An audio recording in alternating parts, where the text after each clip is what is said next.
At isang lalaki patay sa riding in tandem sa Calatagan, Batangas. Isang suspect arestado. DJ Joey Boy, ibalita mo.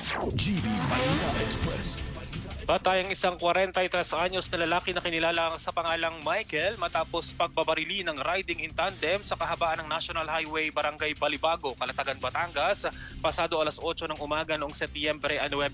Ayon sa inisyal na investigasyon, sakay ng kanyang motorsiklo ang biktima nang bigla itong paputukan mula sa likuran ng dalawang sospek na magkaangkas din sa motorsiklo.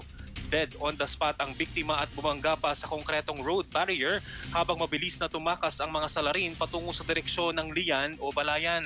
Lumabas sa CCTV at testimonya ng isang residente na ang sospek na si JP ang nagsilbing driver ng pulang itim na motorsiklo habang ang kanyang backrider ang umaktong gunman.